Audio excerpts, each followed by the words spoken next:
Hi, Phil. Hi, Jesus. I will. Hey.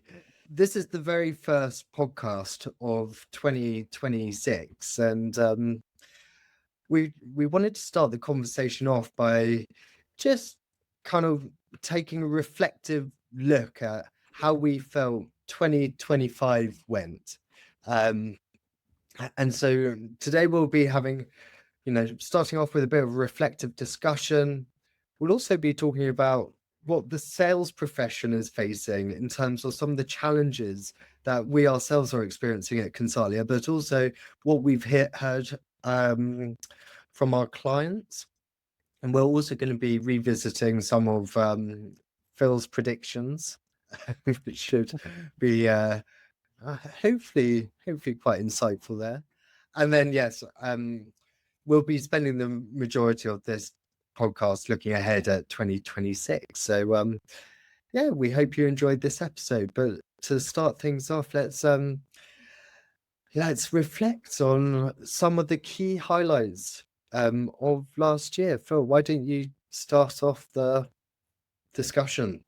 Well, I think we've had quite a number of sort of highlights of last year. I would say, of course, we had Jesus joining us early in the year and to head up the consulting practice, and I think it was been very important for us to reflect back on part of our business that was the only part of our business when we first formed Consalia in 2006. That's all we did. And with Jesus joining us with a kind of different mindset and different approach to the consulting profession, it's really helped us to completely sort of reposition what is meant by consulting within Consalia. So I would say it's been, a big learning curve from Jesus. I'm sure he'll talk about that. But I think from our point of view, it's also been a big learning curve as we've started to, put our hands around what this really means to Consalia and how is it going to benefit our clients kind of moving forward. But that's obviously for me a big highlight. The other has been the revisiting of the global research project that we said we would do some 15 years after the doctorate research. And it's been a highlight because of the way in which we've gone about it and realizing the amount of data now that we've got to support the new report.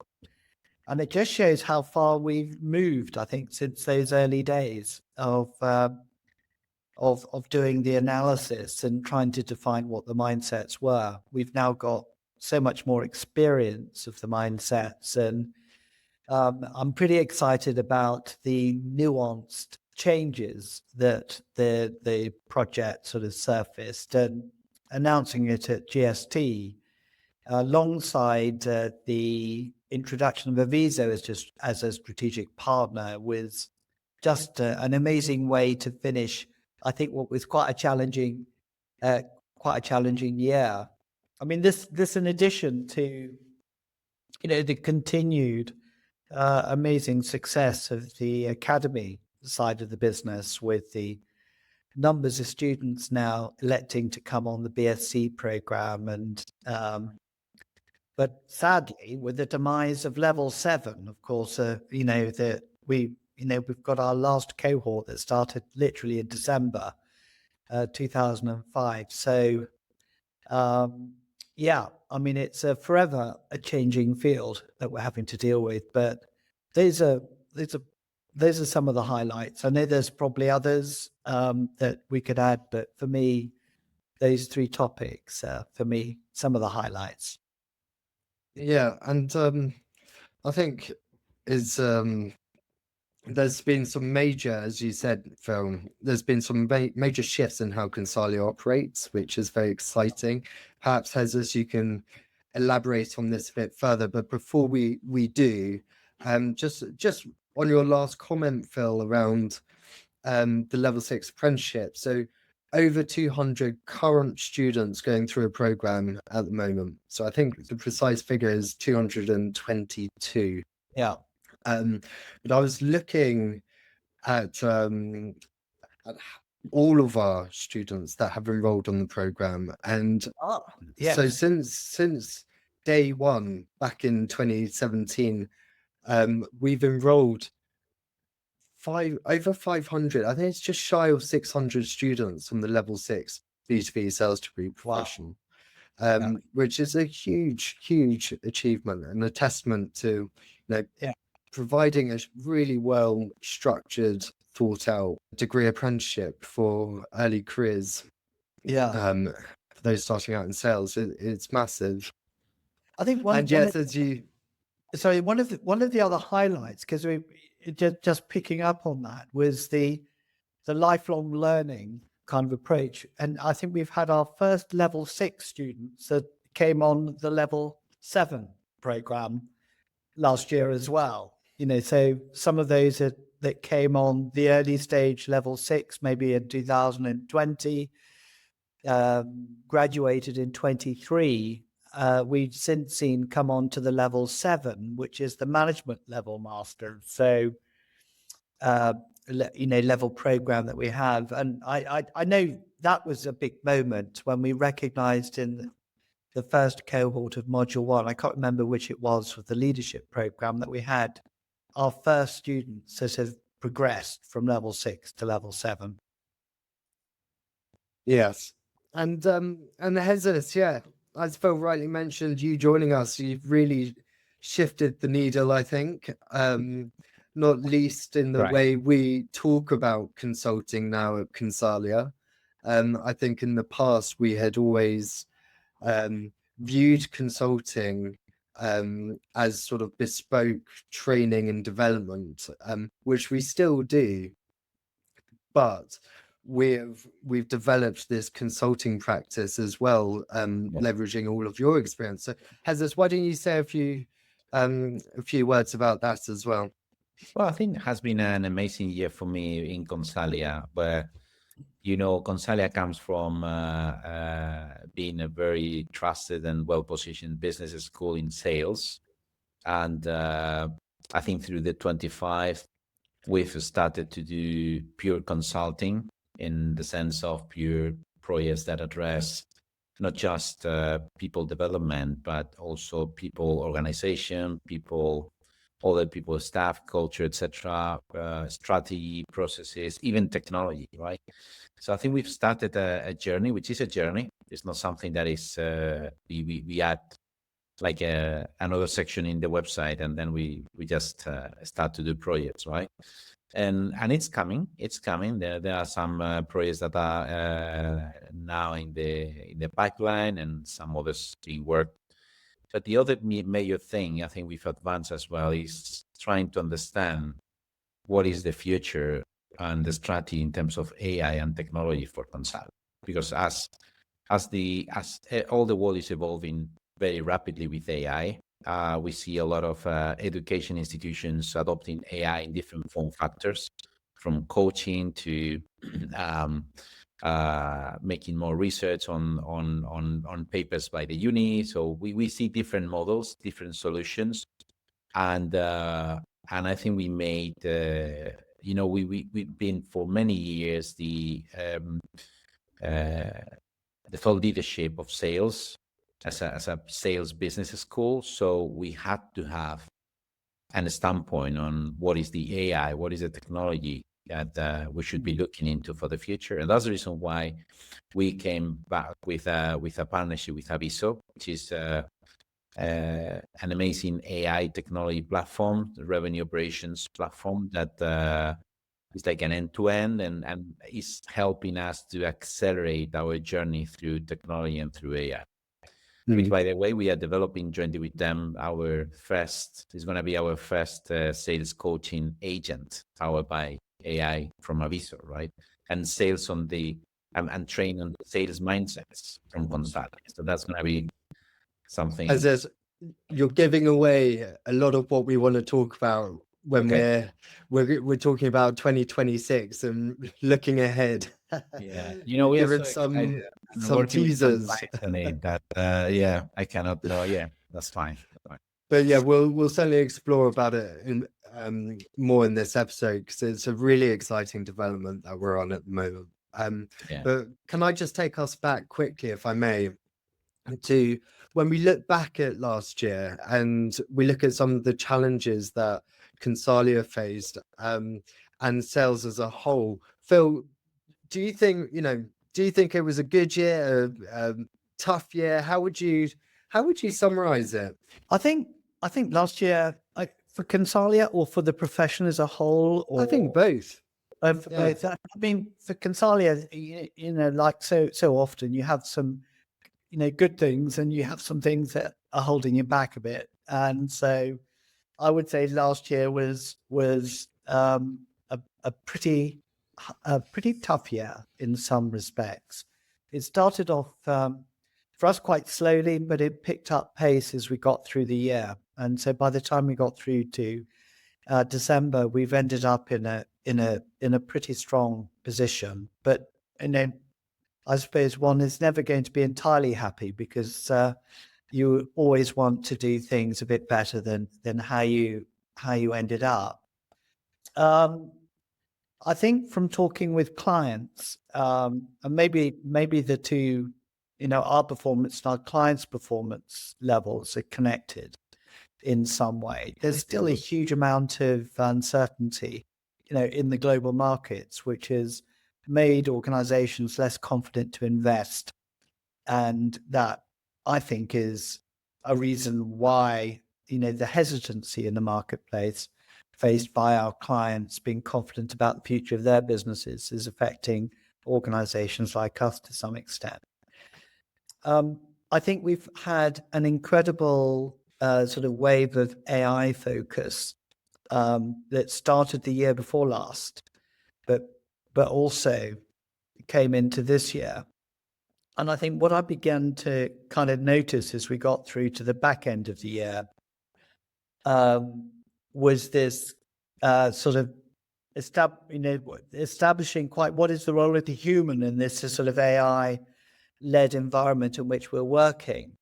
And I know way back in January, we decided on the human connection as far as GST is concerned alongside AI.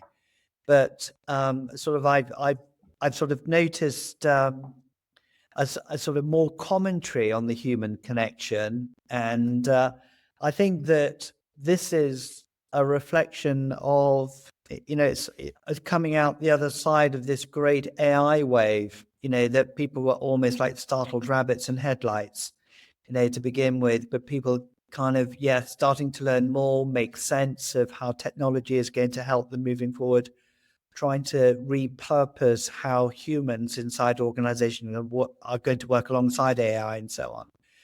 That, you know, that's how I've seen last year, still with the same geopolitical issues with, you know, with Ukraine and other sort of wars going on. Of course, we had Venezuela situation happening, you know, since the new year this year. And also we have Iran, you know, which is erupting at the moment. So it looks like we're going to continue to have to work within a geopolitical environment, which is very volatile, and how that's going to impact on businesses moving forward, who knows? But I think the VUCA world is with us for a long time.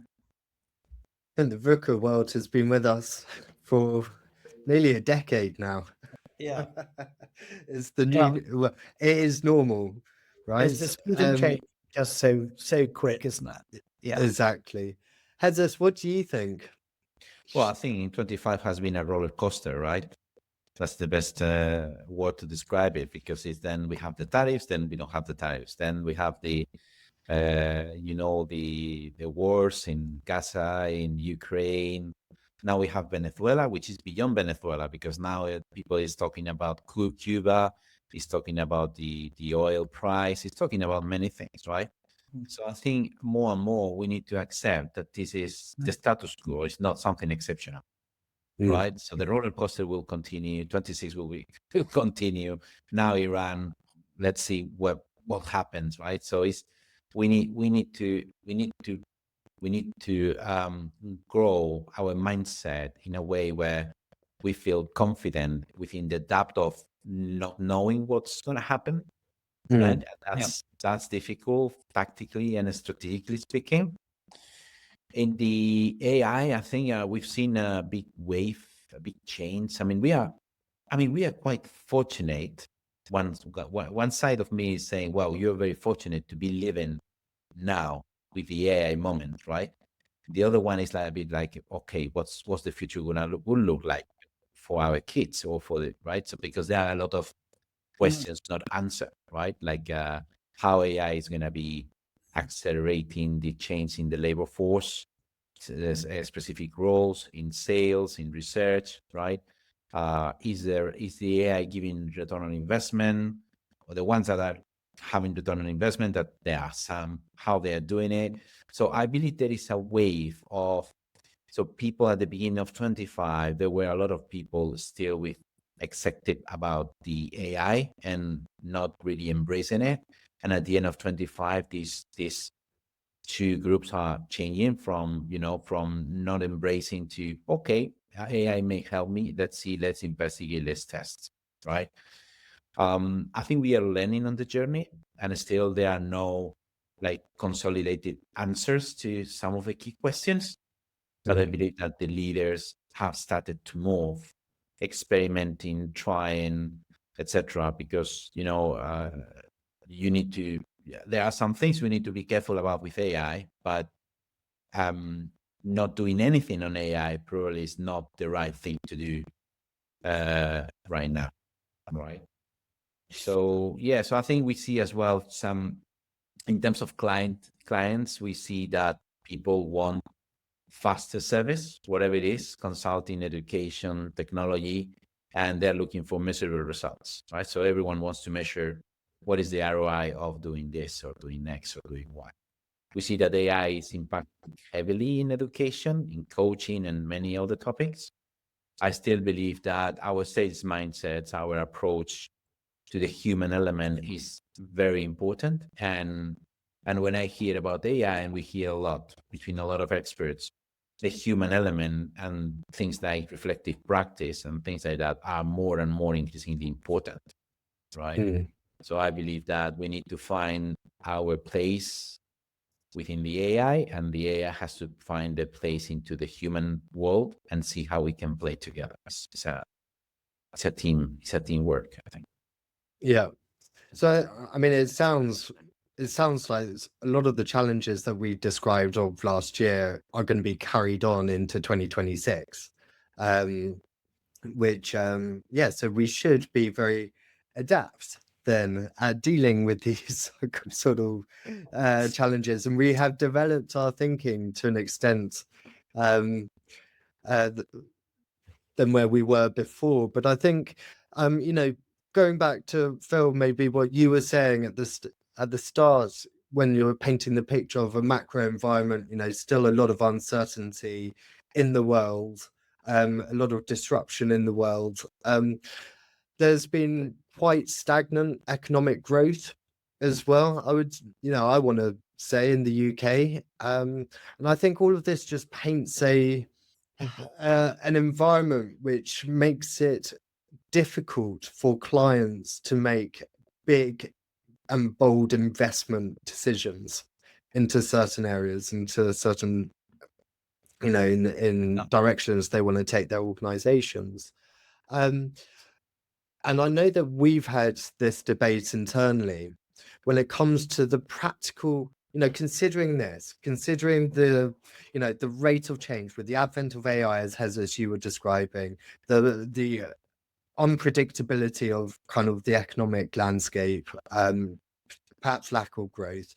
For a salesperson then today, what advice, what are the competencies that you would suggest that a salesperson need to be really honing their craft in? What's going to make you stand out in terms of how you meet and how you engage with clients, considering what is quite, we've lived through a challenging year.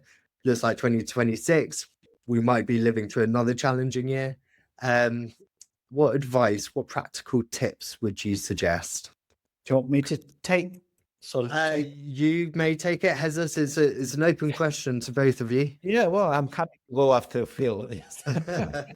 If he wants me to start, I can start. Yeah, I think that resilience is going to be, still hugely important in any kind of disruptive environment. I think it's, how can you become sort of more resilient? And part of that is getting used to, the new environment you're in. But I think sort of creating mechanisms of becoming more resilient will be a key, hugely important, because people are going to live through quite high levels of anxiety, and anxiety is going to cause stress and pressure. So I think that one needs to create space to be able to sort of operate effectively, as to be able to stand back and reflect and think about the situation you're in. So I think resilience is hugely important. I think personal productivity is key, as well. I mean, there's so many amazing tools now that you can use to make what you do. You can do it in less time. You can do it more productively. So I think sort of becoming more and more familiar with how you can use AI to help achieve that, technology to help achieve that, is going to be massive. I think in the sales world, it's hugely important because, the amount of time that you're going to spend face to face with customers can be increased potentially by the way in which you're using the ecosystem around you to sort of free up tasks that could otherwise be kind of automated. We've sort of defined, as part of our global research project, we defined a nuanced form of authenticity, which we're now calling intellectual authenticity, as being a defining differentiator of the sales mindsets. And I think that what AI enables you to do is give you access to information and intelligence. What intellectual authenticity will do is start to bring in the sort of creative thinking, personal creative thinking, into how you can solve problems, how you can get sort of better results for your clients, for your customers. So I think that the focus kind of moving forward is to say, what are the key skills do we need to develop as a sales professional? It's going to be less focused on knowledge, because knowledge is contained out there. It's going to be more focused around how you use information, which is going to then be this personal connection with data and information, asking the right questions, getting the right answers, knowing which tools you can use to help get to your solutions quicker. I think for me, these are going to be some of the key kind of skills. I think it's an exciting time for salespeople. The amount of time that it takes you now to do research, to ask questions, is just extraordinary. I mean, so there's no real excuse not to do the research and to get the information. And then it's a question of then using your creative thinking skills to say, how can I use this information to get to, sort of where we need to go? There's probably other things that are important, but I've just mentioned a few. Any holes or gaps, Jesus, that you've identified in Phil's answer there? If you want to, you're asking if my build. video has a hole or gap? No, of course not. I'm just a fine tune of that. So I think when I see across my life different situations, it's like a kind of a theory, right? So there are some like basic elements, right? And sometimes things change, but the basic elements that underneath are the same. right? So if we think about the sales mindsets, authenticity, client centricity, proactive creativity, and that's full audacity. It doesn't matter if we have the most advanced AI system in the world now or the best process in the future in 5 years. They will be still there. But hopefully, the buyer will still be a human, right? Things will change if the buyer is not a human, which maybe in some areas will start to happen. So I think still, I fully agree with Phil, resilience and not. So you need to have some kind of exploration DNA, right? So this kind of appetite to explore new things and to try new things and fail fast and find something that works. Because if you don't have that, your competitor is going to be having that, right? It's not a matter if you want to do it or not. It's that your some competition is going to be doing it. But you have to keep loyal to the basics, which is these 4 elements, right? These 4 sales mindsets. So I believe that if you have a little disadvantage of how you use AI or how you research, but you keep your 4 sales mindsets to the highest possible, potentially you're going to be scoring better still, right? But you have to navigate through this world where people will try to improve that sales mindset and will try to improve their productivity and their capabilities, right? So I was when we're having these sessions with Aviso, I had a very interesting question for the CEO of Aviso. It's like, what happens if, okay, you have your great technology, you have your best technology. What happens if you and your competitor, your client and the client's competitor have the same technology? Then it's the human, the differentiator between both is the human, right? And this is what we have to invest on. So that will be my takeaway. I don't know if Phil is having a face like, I don't know if he's agreeing with this or not. I'm just thinking.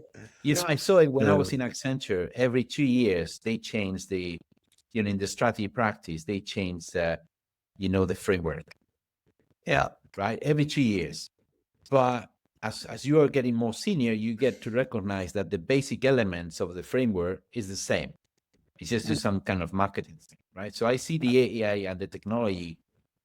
I mean, it's still technology, right? It's a computer. It's like ones and zeros. It's not has not a soul. It's not a human, right? So for the moment, we have these things separated. So we put our value in the world, right?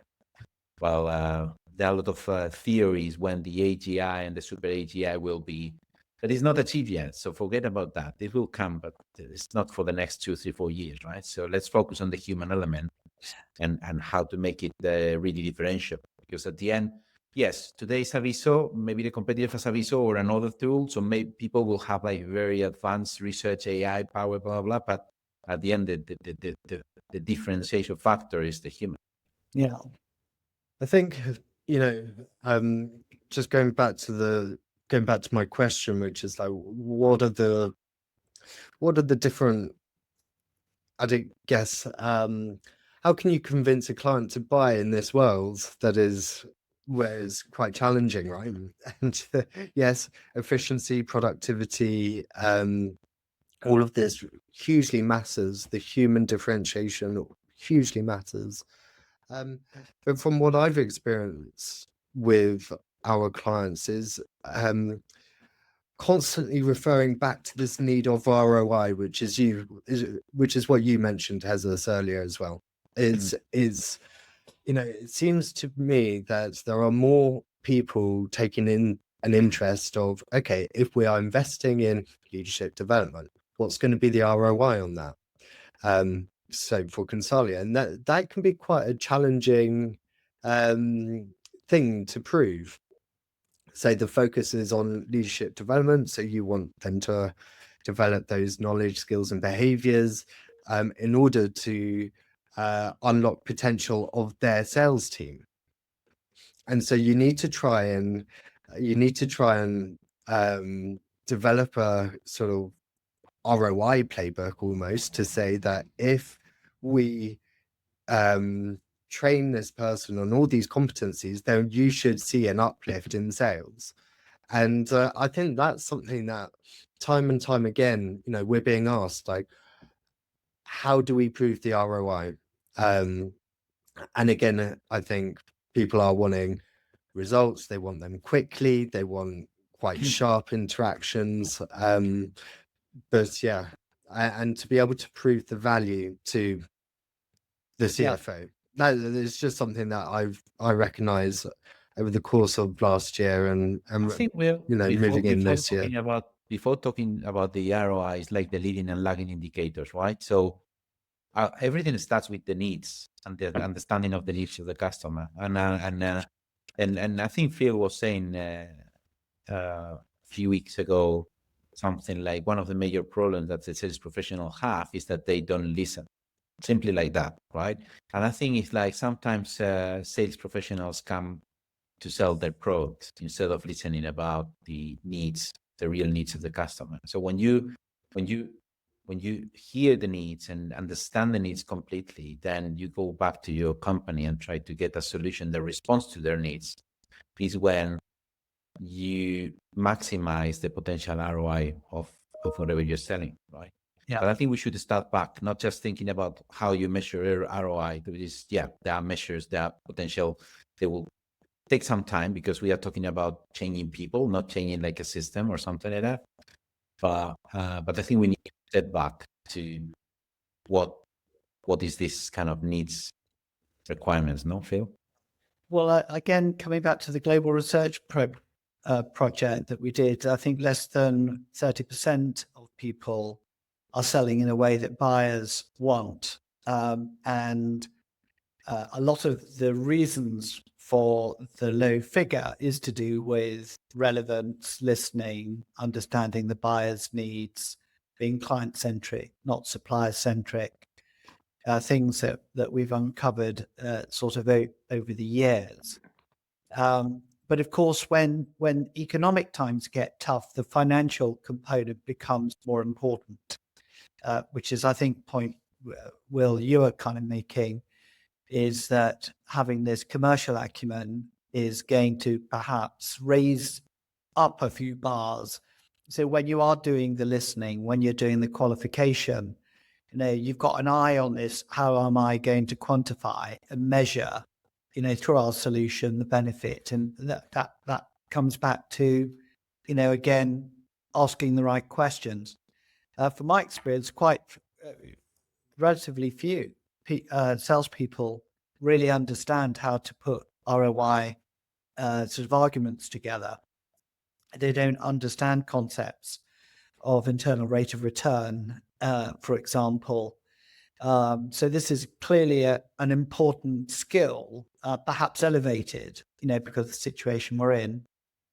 But one of our students has something, I know we're going to build on this for GST this year, is this concept of return on innovation. So the return component is very much the investment side. What investment payback are we going to get on investment? Meaning, compared to what we're spending, the nuance to ROI, which I think is really interesting, is what return are we going to get on innovation? So in a market which requires you to change so much and to respond, innovation is going to become really important for clients. So just that shift in qualification, for example, if you're going to go into a qualification meeting with someone with ROI in the traditional sense, you're going to be asking a set of questions to demonstrate, cost, which is the cost of your solution, which is the investment that your client will need to make from it. This is a supplier-centric approach. Return on innovation is a customer-centric approach because you're looking at how your solution is going to help your client innovate in the marketplace. And the innovation could come from helping the client reduce cost or improving revenue or improving margin. Could be one of those areas. So I think that this whole concept of ROI, I think we could have some fun with this year and actually look at how do we help the conversation moved from ROI traditional to ROI future. Yeah. I think the key is the ROI for the client, not for the sales professional, right? Or the seller company. Yeah, but it's what does the I stand for? Is it investment or innovation? But the key is always the customer, isn't it? There is always a customer. And I think if you talk to the CFOs, they will say, no, it's cash, it's investment, right? But I disagree with that, actually. I think that, and again, we've interviewed quite a lot of, people from the finance side. And these are not just looking at cash, they're looking at relevance. They're looking at the business impact. So yes, of course, they need to look at budgets and cash, but they also need to look at what is the business benefit as well. So I think changing the conversation to sort of ROI innovation, you're still talking about return, which is the finance side. You're covering both worlds. Return, meaning return on cash invested, but on innovation, what changes this going to make? Yeah. So if we're looking at Aviso, what's the return on innovation by subscribing to an Aviso solution? I don't know. Really? Interesting concept, Phil. And I think you're giving away an early teaser as to a potential topic for GST. Correct. Correct. Okay. So on that note, so GST, we are planning on GST for 2026? Of course. Yeah. Of course. Brilliant. So you heard it here first. We just need to lock in a date and then... Yeah, we need to lock in a date. Sad thing we learned last year was that the stock exchange is going to be knocked down in London or refurbished. And we've been there for, 20 times or however many it was. And we're going to have to find somewhere else that's got the same feel to it. But yeah, definitely. We are looking at developing on this theme of return on innovation for GST. Thanks to work of some of our students on the masters. For me, this is the beauty of the master's program. It fuels innovation into the sales profession, and this would be just a fantastic example of doing that. So I'm really excited by it. And if anyone's listening and have a recommendation in terms of venue that feels similar to the London Stock Exchange, then please do let us know, because we are currently doing our research at the moment. So, okay, so 2026 GST return on innovation could be a theme, but I guess I wanted to kind of segue a little bit in terms of some changes that are happening at Consalia. I think we touched on it. So unfortunately we're no longer able to deliver the level 7 apprenticeship program due to the government funding changes. But on a more positive note, I do also know that the academy team led by Louise is looking to develop a different apprenticeship program that could be suitable for sales leaders or those in the sales profession. And I guess more information to come, but this is in development, right? Phil, I don't know if you've got anything else that you wanted to sort of... I think the likely solution is going to be probably shorter programs. Yeah. Maybe not to level 7, but maybe to level 5. Yeah. But aimed at senior level sales professionals, either key account managers or sales managers. Yeah. So the benefit is that levy funding can still be used for them. It's a shorter space of time, which could be a benefit to others. And potentially we can cover different subject matter areas as well. But absolutely, it's sad that level 7 opportunity is going. I think it's a mistake that's been made by the government in this area, but it's on the upside. We're looking forward to the new programs that will emerge this year. We still do deliver the masters and the PG cert. Yeah, it is. That sits outside of the funding through apprenticeships, but it's purely targeting leaders, sales management. And we've been running this program every year since 2013. If there is a need, there are options, unfortunately at this stage, not levy funded options. But yeah, on the topic of apprenticeships, we are about to launch a February level 6 cohort. And in the summer, we are launching 2 level 6 cohorts. And based off demand, we've already filled out one of them. So yeah, the level 6 continues to drive early career sales professionals, which is fantastic.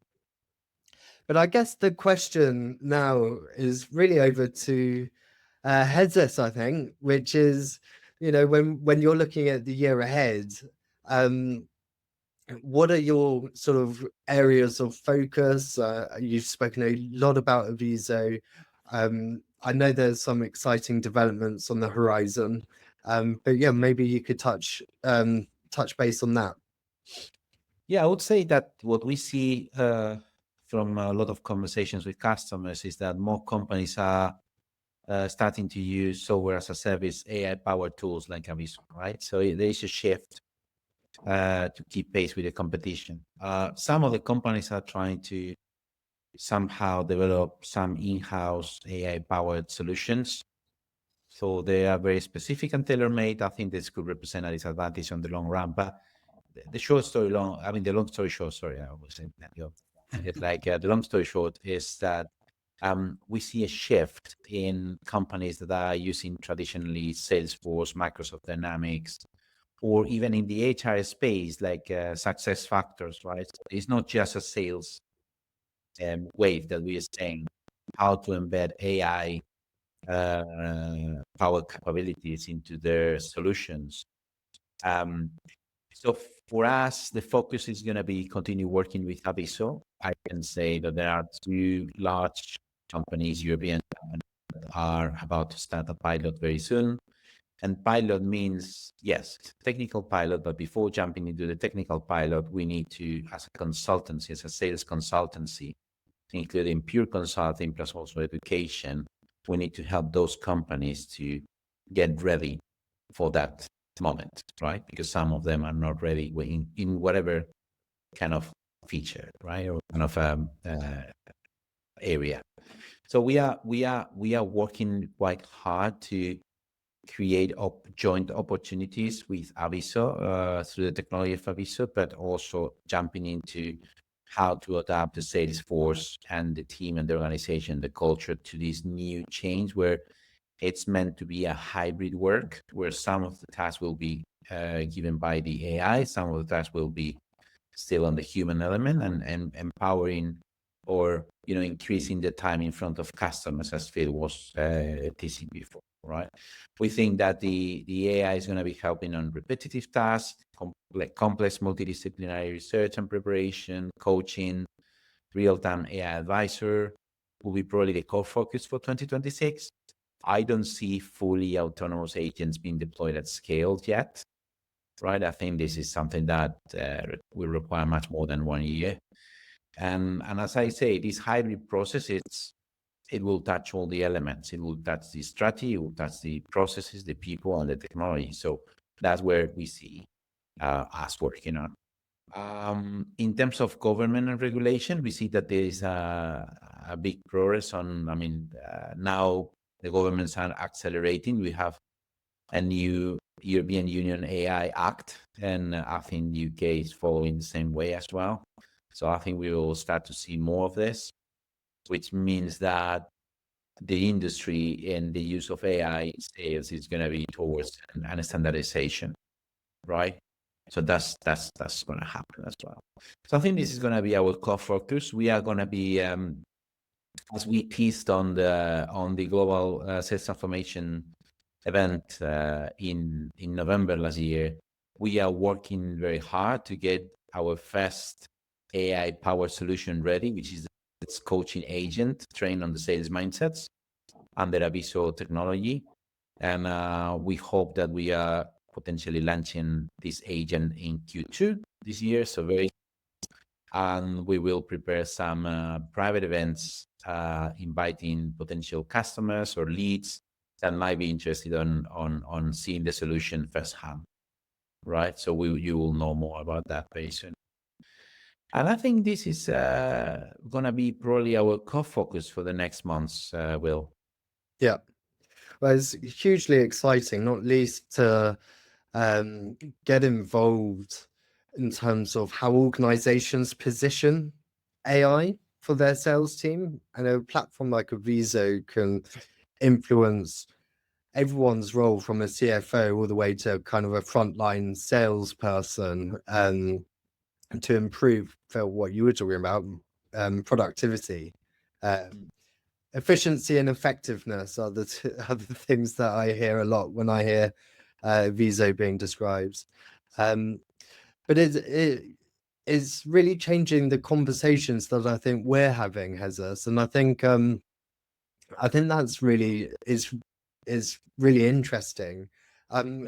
Just from from your perspective, do you think that, certainly as we move into 2026, do you feel that organizations are sort of ready now to implement solutions such as Aviso or AI solutions? Or do you think there's, from your experience, do you think there's a step before that happens that you want to, that it's important that organizations need to consider things? Ready is a very strong word. Very strong. I think what we hear from people is they know they have to do something on AI. Some of them, they don't know what. Some of them, they've done their own research and they've seen, okay, they've identified tools like Aviso, that is the right one, and certain parts of the tool, not probably all the tool. Some other ones are trying to investigate internally. I mean, this depends on the culture of the company, the appetite to experiment, to be the first mover or to be one of the first movers or being a fast follower. So the cultures are different. Depends on budgets as well and how seriously this is taken. So I see some companies saying we need to investigate on Aviso on technology, on AI, but they're not dedicating the right team, the right budget, and the right focus at the senior level. So that's difficult that this succeeds, right? So I think ready is a very strong word. I don't see, even when I've been speaking with customers that have been running Aviso, so it's a cutting edge AI powered technology for the last, let's say, 12 months or 18 months. And they are still, they're using it, they're getting the advantage, the quick wins and the benefits, but they are still, working with the sales force to see how they work in this hybrid mode, right? How to get the best out of the technology. Because it's like if you have a Ferrari, right? Maybe you have, or an Aston Martin. I love the Aston Martin. So you have the best car, one of the best cars in the world, but if you don't know how to drive it, then you cannot maximize it, right? So it's the same thing. We have amazing cars, some of them, but you need to get people to know how to work with it, right? So I think to get ready is the journey where we are now trying to help many customers, right? Even by curiosity, this week we were consulted by one of our partners in Spain. He's working with a major, huge insurance company, and they are getting into the AI for HR, and they are in the same position. They have these solutions that come like software as a service that come from 5-10 years ago, sometimes super customized, and they need to move into the AI, but the old technology, old 10 years or 15 years, but it's difficult that they move to the AI space because they were not engineered with AI in the core. And this is not, it's not AI by design. And new solutions are coming now, AI by design, that have been working on machine learning and AI for the last 5-10 years. And they are taking a good positioning within all these quadrants and best technology so it's a big shift. right? And there is no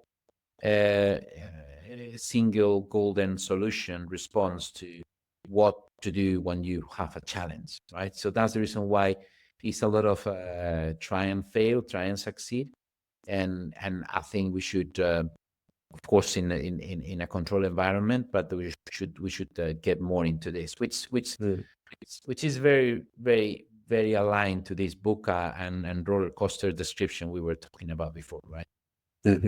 Phil, I know you've been really working on developing the one AI agent on the Aviso platform, and Phil is our brain behind the brain. yeah, yeah. And I just wondered, well, that because this is obviously you've been coaching for a very long time, and coaching is part of our DNA in Consalia.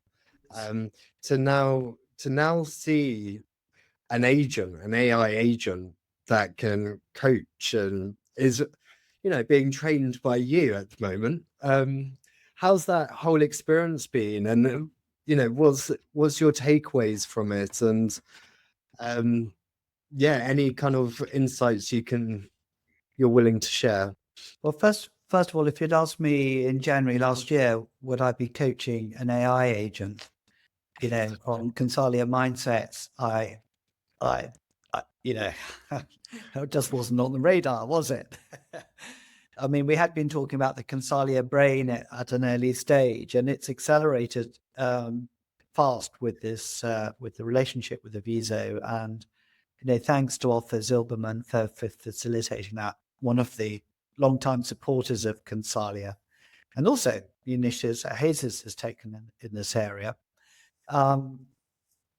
What I found really interesting, is sort of how do you train an agent to accurately define conversations in a way that's through the lens of the mindsets. Yeah. And interestingly, it's sort of taken me back to the previous GST with Liz Stoko. If you remember, she was the way that she analyzed conversations, and for negotiation skills, you analyze what's called terms. You have a buyer saying something and a seller saying something, a buyer, seller, you have these terms. And essentially, I find myself doing what Liz was doing with negotiation, but now doing it for the sales mindset. And the first thing is, can you train an agent to accurately assess which mindset is being used at any point in the conversation? So that's been, for me, number one. And the way, it has been a real revelation for me to see. We started off with made up conversations, which weren't really authentic enough for us. We then started to work on live conversations, and that's really interesting because you see all the nuances of conversation, the ums, the ers, the okays, and you have an agent that's sort of giving a commentary on sometimes fairly subtle communication techniques. So I've really found it fascinating to go through the process, and really impressed with the accuracy levels, that I'm beginning to see. So we're looking at accuracy levels of 90% plus, because if you can't define the mindset, you shouldn't really coach. That's the core element, the foundation.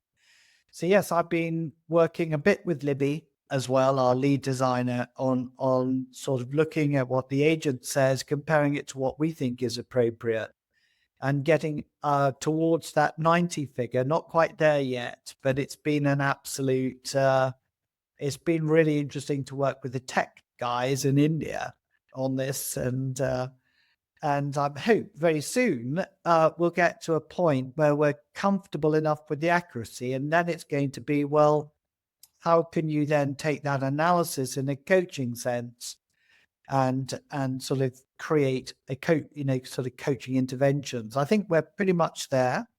But what I found interesting about this is the scale that can be achieved on this.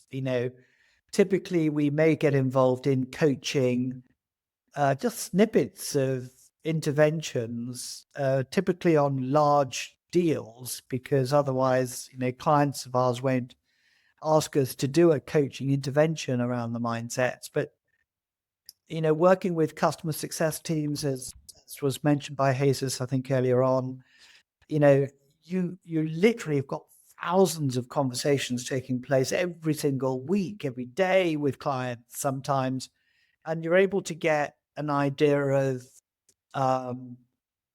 the extent to which the positive versus the negative mindsets are being used.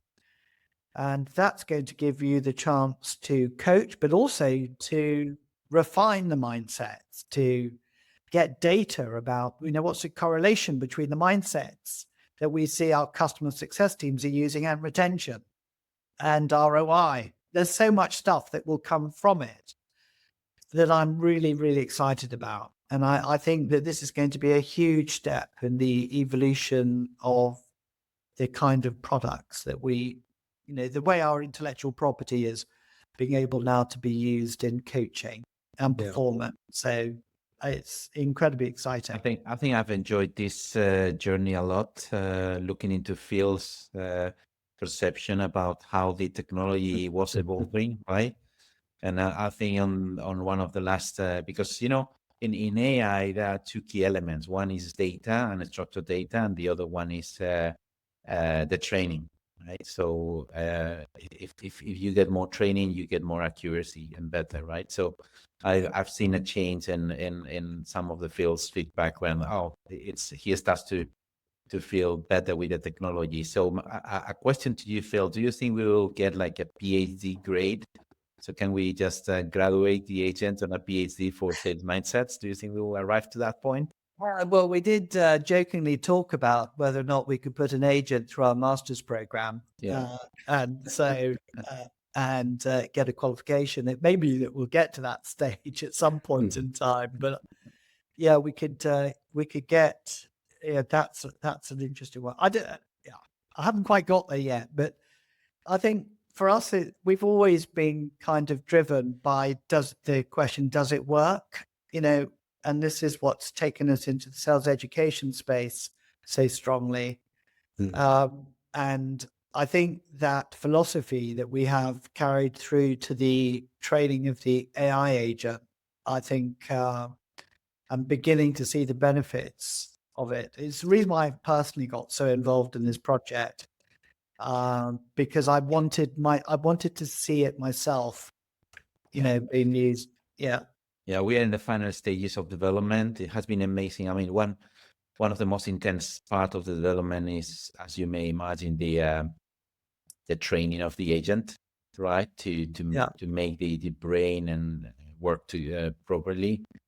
But then the use cases that open this is for the sales professionals, the sales leaders, offline, online with customer conversations. I mean, it's like a lot, right? So that's the reason why. Stay tuned, people, and we will announce hopefully soon. And we launch, but we want to launch in Q2 definitely. Well, I was going to say, Jesus, one of the sort of key things we're doing first half this year is sort of running breakfast briefings and getting people in the room to see, not just the Aviso platform, but to see the AI sales mindset coach, to explore what it can do. And I think as soon as we have the dates, and we'll be delighted for those who are interested to come and join us. I'm pretty sure that we will have a lot of interest. Yeah. So and then just finally, I mean, we've spoken quite at a high level, I think, around Aviso, around the AI agent. We've spoken a bit about our ambition for the apprenticeship side in the business school. But from my point of view, no one's asked me any questions as head of sales or Consalia, beyond what you guys want to do. I'm really keen, mentioned briefly, level 7's dropping. I'm so keen to start a cohort for the PGE cert. And we're thinking really creatively about how do we structure the PGE cert in a way that if you have a, personal allowance and your company sponsor you in that sense, how can we enable that? Well, I think it's good for the audience because maybe some people don't know what the PG said. It's like a fast track of the master. Is it maybe? Yeah. So sorry, a PG cert is 3 modules of our master's program. So it's an accreditation. It's accredited by Middlesex University. It is exactly the same as the first 3 modules that you would do if you were to go on the Leading Sales Transformation Master's program. So it's a very quick way of getting a postgraduate certificate from Middlesex University. Now, if you wanted to go on to do a diploma or a master's, you can do. But we thought, just as a starting point, because a full master's program is expensive, it's very considered as a 2-year program. A PG cert can be done, certainly within a year, and it's a very affordable option.